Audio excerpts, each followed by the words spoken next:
Humanities in the Sunshine State is a one-week residential program at the University of Florida for rising high school juniors and seniors to learn about the historical and cultural significance of Florida's waters and how to address critical Florida issues through the humanities.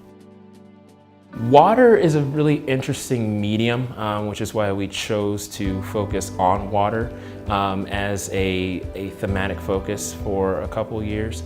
For one thing, we can explore water through art.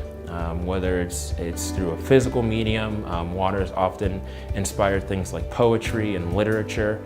And it's also something that's becoming increasingly important as we have to deal with the impact of climate change, sea level rise, issues like saltwater intrusion, and understanding where we're going to continue to find sources of water for drinking, for agriculture, with increasing populations. So it's a way to really emphasize how the humanities works with the sciences. Because what we're able to do is, again, we can talk about how we can have a range of scientific solutions, but these solutions in some ways are meaningless if we can't tie the humanities and the human story to those solutions. The Dean's Office views the student program in a particularly unique way. This is our opportunity to put our college on display, to express the attitude we have towards interdisciplinarity, towards future students, to let them know that there is a place for so many various perspectives at the University of Florida, but in particular at the College of Liberal Arts and Sciences.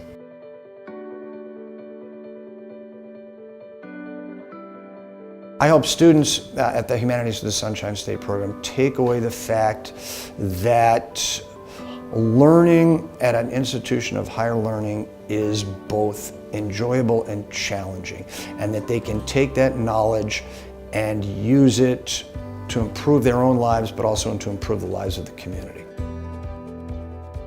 Disciplines under the humanities umbrella, such as philosophy and ethics, those really teach us as human beings how to interact with other people and what relationships mean to us and other people. The humanities are essential to any study that anybody goes into, because building those relationships are important. Without other people, how can you build yourself up, and how can you build other people up without their help and their support and their advice? Well, it's important because they need not only to know the story, but they need to go on the land, walk the land, feel the land.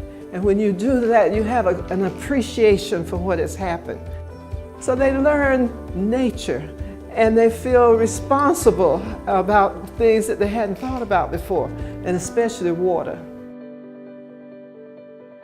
They're learning so much from themselves, not necessarily from the counselors, not necessarily from the instructors, although they do learn scads from them, but they learn a lot from themselves. And I think that this notion of community really is nice. I mean, it could, a week really helps.